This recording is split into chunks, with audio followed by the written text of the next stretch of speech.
चलिए जी देखते हैं। सर फंड थोड़ा बड़ा कर दें। फॉन्ट थोड़ा सा और बड़ा कर दें, तो ज़्यादा ही बड़ा हो गया भाई। सही है, सही। थोड़ा सा छोटा कर लेते हैं यार। चलें। अच्छा, आपके पास कोई जूम वगैरह का ऑप्शन नहीं आता स्क्रीन को? नहीं। चलें चलें भाई, 10 11 12 14 हो गए। चलें स्टार्ट करें। एक लाइन गिवन है 5x माइनस 3y प्लस 8, और वो कह रहा है कि ये लाइन पैरेलल है। किसके पैरेलल है जी? अगर दो लाइन सी। पैरेलल हैं तो x और y के कोफिशिएंट सेम होने चाहिए, और यहाँ से अगर आप 2 कॉमन निकाल लें तो फिर ये ऑप्शन जो है वो सी बनता है। 2 आपने कॉमन निकाला तो ये हो जाएगा 5x minus 3y minus 7/2 is equal to 0, तो ऑप्शन सी बनेगा।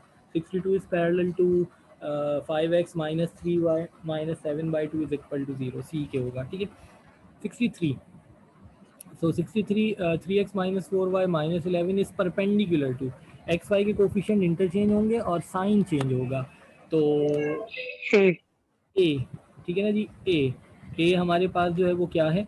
अगर हम ए की बात करें तो 2 कॉमन निकाल लें तो ये हो जाएगा 4x प्लस का 3y और प्लस का 5/2 is equal to 0।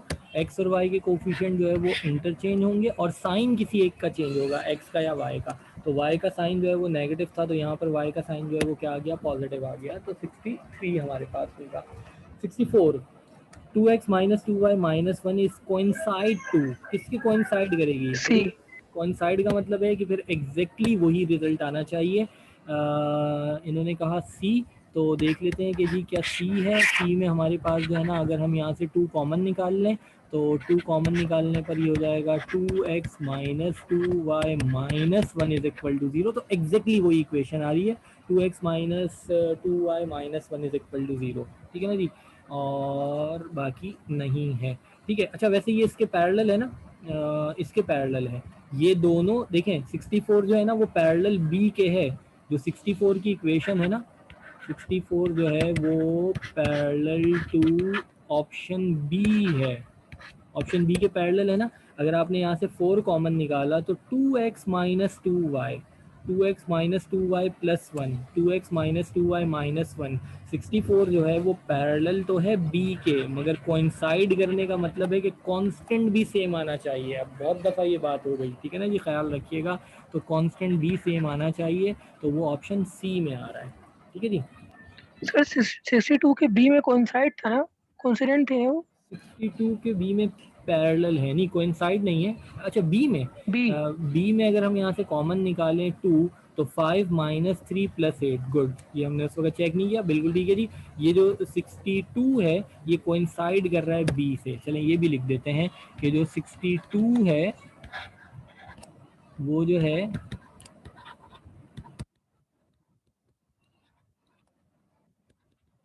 Option B, option B से कोइंसाइड कर रहा है, बी से कोइंसाइड कर रहा है। अगर 2 कॉमन निकाला तो 5x minus 3y plus 8 coincide हो गया। बट चूंकि उसने पैरेलल पूछा तो पैरेलल में शहीर ने सी कहा था, हम डायरेक्टली सी पे चले गए, और यहाँ पे इन्होंने शायद डायरेक्टली ए कहा तो हम ए पे ही चले गए। फिर जो बाकी देखे तो हमने कहा ये, बल्कि यहाँ पे ना, तो यहाँ पे सी पे, बट देखा तो बी जो है वो पैरेलल भी आ रही है। तो ये ज़रा ख्याल रखिएगा, कोइंसाइड का मतलब है एग्जैक्टली आपको वही इक्वेशन जो है वो मिलेगी।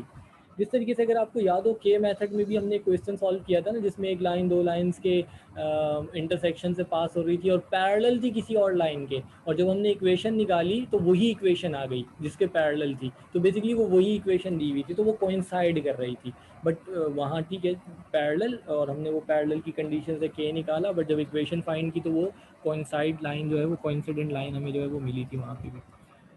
65, the angle x is equal to y, the angle x is equal to y, then the angle of x axis, सही है। the equation x is 45 equal to y, हमें एक लाइन दी हुई है, ठीक है जी, ये भी हम डिस्कस कर चुके हैं ना। ये हैंड आउट में अगर आपको याद हो दिखा देते हैं, हैंड आउट ओपन है, हमें याद है, ज़रा ज़रा तुम्हें याद हो कि ना याद हो, हमने जब वो कंडीशन देखी थी ना, ये आ गई, यही है। हाँ ये इक्वेशन थी ना, ये तो एंगल की भी तो बात हमने की थी शायद। अच्छा, ये तो बेसिकली एक्स एक्सिस की equation y is equal to 0, Y axis की equation x is equal to 0 parallel होगी तो y is equal to constant, x is equal to constant. First और सेकंड का बाइसेक्टर की भी हमने बात की थी। फर्स्ट और सेकंड का bisector x is equal to y, first और थर्ड का x is equal to y, second और फोर्थ का x is equal to minus y. ठीक है, एंगल हमने इनके कुछ कहीं डिस्कस किए थे शायद, ये रहे ना। ठीक है जी, तो वो इंक्लाइनेशन और एंगल एक्स एक्सिस का 0 0, वाई एक्सिस का 90 इन्फिनिटी। पहले और तीसरे का जो है वो क्या था, पहले और तीसरे का 45 और 1, दूसरे और चौथे का जो है वो 135 और -1। और इक्वेशन हमने अलग से डिस्कस कर ली थी। शायद डिस्टॉर्शन आ रही है, तो यहाँ पे यही है, कहाँ गया 65। X is equal to y equation हमें गिवन है, तो x is equal to y है, तो एंगल जो है वो क्या होगा, एंगल होगा, हुज़ैफा ने कहा 45, बिल्कुल ठीक है जी 45। पहले और तीसरे क्वाड्रेंट का बाइसेक्टर होगा X is equal to Y, angle होगा 45, स्लोप होगा 1। X is equal to minus Y या Y is equal to minus X, एक ही बात है। 135। 135 होगा बिल्कुल, स्लोप इसका जो है वो -1 होगा, एंगल 135 होगा। ऑब्ट्यूस एंगल बनाएगी ये वाली लाइन, एक्यूट एंगल बनाएगी ये वाली line. The angle y is equal to 1/√3x, the angle, ये कुछ टाइपिंग मिस्टेक है, ठीक है। Then the 60। एंगल x क्या होगा, ठीक है जी। एंगल बेसिकली हमारे पास जो है ना वो क्या होता है, हमारे पास m जो है ना वो tan थीटा है, ठीक है ना जी। तो इसका मतलब ये हुआ कि एंगल हमारे पास हो जाएगा tan inverse of slope, slope का tan इनवर्स। अच्छा, अब यहाँ पे जो स्लोप है ना, इस लाइन का जो हमारे पास स्लोप है, वो इस लाइन का स्लोप जो है वो क्या होगा, y is equal to M x plus C 1/√3, और थीटा इक्वल हो जाएगा tan इनवर्स 1/√3। tan इनवर्स 1/√3 इन्होंने कहा 60 डिग्री होगा, तो शायद 60 डिग्री होगा, ठीक है जी। अच्छा जी, if a line making an angle of 60 with X axis and उसका जो इंटरसेप्ट है वाई के साथ वो -5 है, तो उस सूरत में हमारे पास जो है वो क्या होगा, एक मिनट, ठीक है। ये हमारे पास है एंगल गिवन है, और वाई इंटरसेप्ट गिवन है। तो इक्वेशन थी y is equal to M x plus C. किसी ने कोई मैसेज किया, राव कह रहे हैं 67, समझ में सर नहीं 30 आया। होगा। हाँ, कह रहे 30 30 होगा होगा, सर, ये 30। 30 होगा जी। 30 होगा, मुझे नहीं पता, आपने बताया यस था। सर। 30 होगा, 30 लिख देते हैं, चले हम खुद देख लेते हैं। My mistake. tan इनवर्स 1/√3 ना, तो 1/2 और √3/2, ठीक है जी, बिल्कुल 30 होगा, ठीक है 30 होगा। अच्छा, अगेन देखो भाई, पेपर में भी तुक्का वुक्का नहीं मारना, कैलकुलेटर आपके पास होगा, लाजमी कैलकुलेटर से निकाल लेना। राव, इसमें स्लोप क्या होगा, इस इक्वेशन को अगर हम कंपेयर करें ना y is equal to M x plus c के साथ, तो m जो है ना वो 1/√3 है, m 1/√3 है, थीटा होगा tan इनवर्स 1/√3, तो 30 आएगा, ठीक है जी राव। अच्छा, यहाँ पे एंगल गिवन है 60 और वाई इंटरसेप्ट गिवन है, तो इक्वेशन होगी y is equal to M x plus c. तो y is equal to M x, अब m तो है नहीं, m निकाल लें, m tan थीटा होगा, तो tan 60 होगा, और इंटू एक्स और plus c. y is equal to M x plus c, 6 पता नहीं क्यों लिखा, y is equal to M x plus c, c जो है वो क्या है, सी जो है वो -5 है, तो ए आ y रहा इज है इक्वल टू, ये क्या होगा, ये होगा √3 √3। x -5। तो अगर कोई ऐसी इक्वेशन है तो देख लें, a √3x -y -5, √3x -y -5 is equal to 0, ठीक है जी।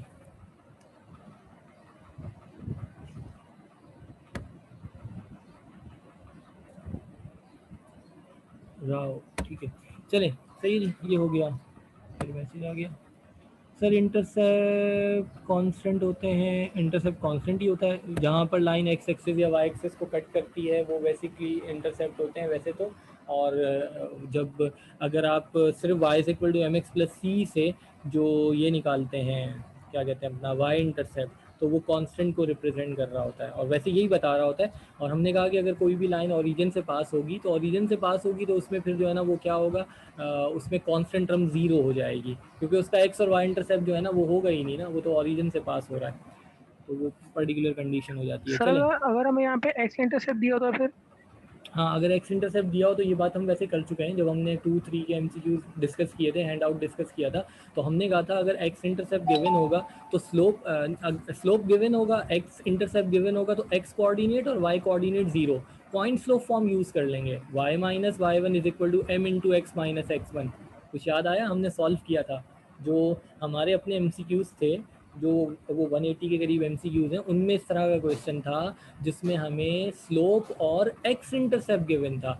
अगर स्लोप और एक्स इंटरसेप्ट गिवन होगा तो स्लोप तो हमारे पास आ गया, एक्स इंटरसेप्ट का मतलब है एक्स कोऑर्डिनेट है, वाई कोऑर्डिनेट जीरो है, पॉइंट आ गया, पॉइंट स्लोप फॉर्म यूज़ कर लेंगे, y minus y one is equal to m into x minus x one. Clear है ना? ठीक है जी, चलें अब ज़रा देखिएगा ये नेक्स्ट हमारे पास जो है 69, तो 69 एंगल ऑफ इंक्लाइनेशन, इसका एंगल बताना है जी, तो इसका एंगल जो है वो क्या होगा? ए देखिएगा ए जी। होगा। अच्छा जी, बिल्कुल देख लेते हैं जी, ए होगा नहीं होगा क्या होगा? थीटा इक्वल हो जाएगा टेन इनवर्स और स्लोप होता है minus coefficient of x over coefficient of y, minus coefficient of x over coefficient of y, tan inverse minus 7/3, tan inverse minus 7/3। ठीक है जी, इन्होंने ए कहा सबने ही, तो ए ही है। ठीक है ना जी, तो यहाँ लिख देते हैं कि ये हमारे पास है स्लोप, और स्लोप जो है ना वो था minus coefficient of x divided by coefficient of y. याद है ना जी, यूज़ भी किया था, चैप्टर 3 में पढ़ा था, बहुत ज़्यादा यूज़ हुआ था, याद होना चाहिए। Minus coefficient of x over coefficient of y, और थीटा हमें पता है कि क्या होगा, टेन इनवर्स और स्लोप, तो टेन इनवर्स स्लोप ये हमारे पास आ गया। ठीक है जी, the angle of inclination of this line, इस लाइन का एंगल ऑफ इंक्लाइनेशन क्या होगा? 70 का क्या होगा? तो ए 70 का भी होगा, थीटा इक्वल हो जाएगा tan inverse minus coefficient of x over coefficient of y minus 1/3। ठीक है जी, if theta is equal to this तो एंगल क्या होगा? कैलकुलेटर से निकाल लो, ऑब्ट्यूज। ऑप्ट्यूस होगा। अच्छा, ऑप्ट्यूस वैसे कैलकुलेटर से निकाल लो तो अलग बात है, निकाल के देख लो 90 से बड़ा आएगा, माइनस है ना, तो नेगेटिव एंगल जो है ना वो ऑप्ट्यूस को रिप्रेजेंट करता है। 10 माइनस 10 नेगेटिव नेगेटिव होता है, साइन नेगेटिव नेगेटिव होता है, कॉस नेगेटिव पॉजिटिव होता है, फर्स्ट ईयर में पढ़ा, इनवर्स में भी यही कंडीशन है। तो अब है क्या, अगर नेगेटिव है तो नेगेटिव एंगल आएगा। अच्छा बाय द वे इसका एंगल आएगा क्या? नेगेटिव आएगा, आपका कैलकुलेटर शायद नेगेटिव देगा, बताइए थीटा क्या आएगा? माइनस में, मेरे पास कैलकुलेटर नहीं है, बताएं कुछ जी, बताएं भाई। -66.8। Minus 66.8 degree. अच्छा अब आप ये कहें ये ऑब्ट्यूस तो नहीं है, ये तो लेस देन 90 है, मगर पॉजिटिव वाला एंगल निकालेंगे, पॉजिटिव वाला एंगल निकालने के लिए क्या करेंगे, 180 में से माइनस कर देंगे, फर्स्ट ईयर में पढ़ा था। ठीक है ना जी, तो क्या बचा जी, 180 में से 66 गए तो 113। 113.2 शायद होगा, ठीक है, या एक होगा, जो भी होगा, तो ऑब्ट्यूस आ रहा है। क्लियर है? तो नेगेटिव, अभी हमने थोड़ी देर पहले भी बात की थी कि जो एक्यूट एंगल होगा ना वो पॉजिटिव होगा, पॉजिटिव होगा ना, क्लॉकवाइज लेंगे लेस देन 90 होगा, पॉजिटिव होगा, और जो ऑब्ट्यूस एंगल होगा ना वो सेकंड क्वाड्रेंट में चला जाएगा ना, तो सेकंड क्वाड्रेंट में 10 नेगेटिव होता है तो वो नेगेटिव होगा। ठीक है, मतलब वो नेगेटिव साइन उसको रिप्रेजेंट करेगा। अच्छा वैसे एंगल नेगेटिव आ रहा है तो ये क्लॉकवाइज को रिप्रेजेंट कर रहा है, और जब उसको एंटी क्लॉकवाइज लेने के लिए 180 में से माइनस करेंगे तो सेकंड क्वाड्रेंट में चला गया। ठीक है जी, if theta is equal to this तो एक्यूट एंगल होगा। अभी इतनी लंबी चौड़ी कहानी सुनाई, ठीक है, पॉजिटिव है, वैसे निकाल के देख लें 1/3 पे जो भी होगा लेस देन 90 आएगा। ये कैलकुलेटर से नहीं निकाल सकते भाई, ये क्या होगा? Right right, angle. Right angle होगा। इन्फिनिटी, टेन इनवर्स इन्फिनिटी 90, 90 है तो राइट एंगल होगा। क्लियर है ना? चलें 74, if p x one y one is a point above the line, above the line होगा तो क्या होगा जी, greater than 0। Greater than zero. लाजमी, लाजमी करना क्या है, नेचर चेक करने के लिए क्या करेंगे जी, नेचर चेक बी करने, पॉजिटिव। बी पॉजिटिव, गुड, ठीक है ना, बी पॉजिटिव। अब पहले से ही आप जो है राव के बारे में अगर गलत राय रखें कि वो नानी के घर चला जाता है, क्लास नहीं लेता, तो फिर आपने क्या उसकी नेचर बतानी है? अभी देखो वो नानी के घर से क्लास ले रहा है, ठीक है, तो इस वजह से जब भी किसी भी की नेचर की बात करें, मतलब तो उसके लिए सबसे पहले पॉजिटिव होना ज़रूरी है, तो ये जहन सर में ई तो नहीं रखिएगा। होगा? ई, ई क्या है? अच्छा ई क्या है? ई क्या है? Both a and b. अच्छा हम आगे गए नहीं। ग्रेटर देन जीरो पॉजिटिव, अच्छा ग्रेटर देन जीरो और पॉजिटिव का एक ही मतलब है ना। ठीक है भाई, सही जा रहे हो। हम ज़रा असल में वो आपको लेक्चर देने में लग गए बी पॉजिटिव पे। ठीक है, बिल्कुल ग्रेटर देन जीरो कहें या पॉजिटिव कहें, ठीक है ना जी। ग्रेटर देन जीरो और पॉजिटिव एक ही मतलब है, यानी अगर पॉइंट अबव द लाइन है तो हम उसे पॉजिटिव भी कह सकते हैं। हम नॉर्मली ग्रेटर देन जीरो भी लिखते हैं और पॉजिटिव भी लिखते हैं। तो ए एंड बी दोनों ऑप्शन है। ठीक है भाई, ए एंड बी दोनों ऑप्शन है, both a and b. if p x1 y1 is a point below the line, below the line है तो greater than zero, both. positive, less than zero, negative, c, so definitely e, c and d, less than zero and negative। बिल्कुल ठीक है जी। the point this is line, क्या होगा जी ये point?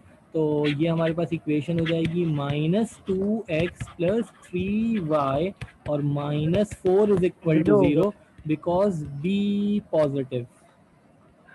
ठीक है ना जी, बी पॉजिटिव। अब ये पॉइंट उठा के इसमें रख देते हैं। तो अब जब ये पॉइंट इसमें रखेंगे तो -2 times of -8 plus 3 times of -3 और -4, तो ये कितना होगा जी? 2 8 दफ़ा 16 प्लस का और माइनस का 9 और माइनस का 4, तो ये कितना होगा? माइनस का 13, यानी कि ये आ गया पॉजिटिव। और पॉजिटिव का मतलब क्या है? पॉजिटिव का मतलब है कि अबव द लाइन। ठीक है ना जी, हुज़ैफा ने शायद बी ही बोला था। ठीक है, तो अबव द लाइन है। पॉजिटिव करके चेक कीजिएगा, अगर आपने डायरेक्टली रखा तो फिर तो वो नेगेटिव आ जाएगा, फिर बिलो द लाइन हो जाएगा, ख्याल रखिएगा वो गलत होगा। पॉजिटिव रख के चेक कीजिएगा। 77 the point 10 -5 is on the line, तो सेम लाइन है, सेम है, बिल्कुल सेम है, बिल्कुल सेम है। तो बिलो होगा। बिलो। बिलो होगा। बिल्लो होगा, चलो देख लेते हैं बिल्लो होगा या नहीं होगा। 2 टाइम्स ऑफ 10 और माइनस अब minus minus plus 3 times of -5 और क्या है? माइनस का 4, तो माइनस का 20 माइनस का 15 माइनस का 4 less than zero, less than zero below the line. ठीक है भाई, क्लियर है? नेगेटिव आ रहा है, लेस देन ज़ीरो आ रहा है, बिलो द लाइन है। 78 पॉइंट गिवन है -2 और 0, इक्वेशन वही है, तो -2 रखा ऑन द लाइन, तो +4, अबव द लाइन आएगा। पता नहीं, एक मिनट देख लेते हैं। 78, ठीक है, इसलिए बोला तुक्का नहीं मारिएगा। -2 times of -2 plus 3 times of 0 -4, minus minus +4 -4 0, on the line आ रहा है भाई, ऑन द लाइन सही है, 0 आ रहा है। माइनस माइनस +4 -4, ये हो गया 0, तो 0, क्लियर है ना। उसके बाद है द लाइन, ये लाइन दिया गया एंड द पॉइंट। अब ये लाइन और ये पॉइंट क्या है इसमें? 3 और -2 और -5 -7 और 3, तो क्या आएगा? Below the below line. आ रहा ठीक है जी, बिलो द लाइन आ रहा है। 3 -2 -5 नेगेटिव आएगा, below the line.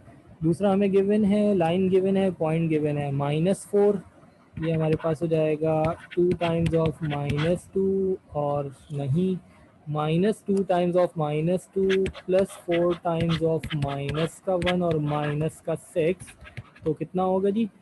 4 -4 -6 less than 0, 14 below the line है 14, माइनस क्या का। अच्छा माइनस का 14 है, माइनस का 6 आ रहा है, माइनस का 14। अच्छा पहला वाला तो प्लस है ना, माइनस का 6 आ रहा है, अच्छा हाँ, प्लस हो गया, सही। पहला वाला तो प्लस है। ठीक है, चलें। उसके बाद है the distance between the two parallel lines, फिर वही आ गया, दो पैरेलल लाइंस के दरमियान में डिफरेंस, बट डिस्टेंस, बट यहाँ पर अब वो कोफिशिएंट चेंज करके दिया, तो इसको हम जो है वो क्या करेंगे, इसको लिख देंगे 3x प्लस का 4y और माइनस का 9/2 इज इक्वल टू 0। अब फॉर्मूला क्या कहता है? डिस्टेंस का फॉर्मूला ये कहता है, एक का कांस्टेंट एज इट इज़ लिया, दूसरे का साइन चेंज करके लिया, डिवाइडेड बाय ए और बी का स्क्वायर, 3 का स्क्वायर और 4 का स्क्वायर, तो जनाब ये क्या होगा? 2 10 दफ़ा 20 और 29, 29/2 और डिवाइडेड बाय 9 और 16 25, 25 का मतलब 5। ठीक है जी, तो ये ऊपर जाके इन्वर्स होगा, तो 29/10 ऐसे ही है ना, कोई गलती तो नहीं की? 2.9 ठीक है जी, ये 10 आ गया, ये 9/2 का प्लस 9/2, 2 10 20, 29/2 और 9 और 16 25 5, तो 29/10 2.9 2.9 दिया हुआ है यहाँ पे हमें, ठीक है ना जी, पॉइंट्स में दिया हुआ है 2.9। 79 का अबव ही होगा, सॉरी 79 का अबव होगा, 79 का अबव होगा, पता नहीं, ये रहा 79 सॉल्व हमने लाइन किया ऊपर आ नहीं रही है ना पॉइंट। था। एक देख लेते हैं, यहाँ रखा 3 और यहाँ रखा -2 और -5, नेगेटिव आ रहा है, नेगेटिव आ रहा है, बी तो लाइन पॉजिटिव ऊपर आ पहले रही ही है थी। पॉइंट के, लाइन ऊपर आ रही है पॉइंट के, भाई पॉइंट नीचे आ रहा है, हाँ लाइन ऊपर आ रही है, पॉइंट नीचे आ रहा है ना भाई, पॉइंट नीचे आ रहा है ना, द उसमें लाइन लाइन पूछा इज, अच्छा इसमें लाइन, अरे यार, द लाइन इज, यहाँ भी लाइन पूछा है, ठीक है ठीक है, द लाइन इज, यहाँ लाइन पूछा है भाई, यहाँ लाइन पूछा है, बिल्कुल ठीक कहा जी, यहाँ लाइन पूछा है, द लाइन इज अबव, ठीक है भाई, जरा आप लोग भी ख्याल रखिएगा, द लाइन इज अबव, यहाँ भी लाइन पूछा है, तो फिर यहाँ भी लाइन अबव होगी, नेगेटिव आ रहा है तो लाइन होगी अबव, ऐसा है ना। अच्छा चलो ठीक कहा जी इन्होंने, थोड़ा सा ख्याल रखिएगा, लाइन का पूछा जा रहा है, द लाइन, वो हमारे सारे पॉइंट पॉइंट पॉइंट चल रहे थे तो हमने उसी पे कर दिया, लाइन का पूछा जा रहा है, सही है भाई, लाइन अबव होगी, ठीक है। 2 3 4 मिनट है, ये हैं कितने, जल्दी जल्दी हो जाएंगे, बहुत है अभी। हो तो जाएंगे वैसे अगर थोड़ा सा सर बस स्पीड करते है। हैं सर। नहीं टॉप सर, बहुत सारे हैं ये तो। टॉप गियर लगाएं, वो कौन सा, यहीं पे रखते हैं, यहीं पे रखते हैं। फास्ट एंड फ्यूरियस वाला। अच्छा 82 बताओ जरा, चलते चलते 82 तो बता दो, क्वाड्रिलेटरल का एरिया है ना, area of quadrilateral area of triangle. Quadrilateral है, एरिया ऑफ क्वाड्रिलेटरल है, x1 x3 y1 y3 x2 x4 y2 y4, diagonals वाले पॉइंट है, ख्याल रखिएगा, ऊपर एरिया ऑफ ट्रायंगल में x1 x2 और x2 x3 था, x1 x2 और x2 x3 था, 3 वर्टिसेस थे, वो 3 यूज हो रहे थे, कहाँ गया कहाँ गया कहाँ गया, ये रहा x1 x2 और x2 x3 या x1 x3, वो जिसमें से जिसको माइनस करें उसके रिस्पेक्ट से, बट 3 वर्टिसेस जो है 3 है, और वहाँ भी हमने कहा था कि वहाँ पे डायगोनल्स वाले लेंगे और चारों आ जाएंगे, तो चारों आ जाएंगे। अच्छा चलते चलते एक और, तो हाफ है, हाफ है, हाँ तो हाफ हाफ ही तो तो आ होता रहा है, है। हाफ तो होता है ना, हाफ हाफ होता है, हाफ होता है, नहीं होता, एरिया ऑफ ट्रायंगल में नहीं होता हाफ। एरिया ऑफ ट्राइंगल में होता है, एरिया ऑफ क्वाड्रिलेटरल में भी हाफ होता है, नहीं होता, एरिया ऑफ क्वाड्रिलेटरल में हाफ था ना, शायद हाफ तो था, हाफ था नहीं था नहीं था, यार याद नहीं आ रहा मुझे, सॉरी, अब आपने भी कंफ्यूज कर दिया। वैसे अगर दोनों को ऐड कर लिया जाए, एरिया ऑफ ट्राइंगल निकाल के, तो हाफ तो आएगा सर नहीं, होता है, उससे नोट्स बच्चे में दिया हुआ है पीछे। दिया हुआ है, तो बस फिर होगा, अगर हाफ होगा फिर ठीक है, ये चेक कर लेना यार, बुक में चेक कर लेना, ठीक है, शायद हाफ होता है मेरा ख्याल से, चेक कर लेना। अच्छा 84 से कंबाइन लाइन है ना, तो बस 83 आखिरी देख लें, 83 देख लें last, if 3 points are collinear then area क्या होगा, 0। ये नहीं होगा, r-0 नहीं होगा, ये पता नहीं क्यों दे दिया, ठीक है, ये हम बहुत दफ़ा बात कर चुके हैं कि कोलिनियर होंगे तो फिर एरिया ऑफ ट्राइंगल 0 होगा, ठीक है जी। अल्लाह हाफिज। अल्लाह हाफिज़, मिलते हैं कल, वरना फिर ईद के बाद, ईद के बाद। अल्लाह ईद के बाद। अल्लाह हाफ़िज़।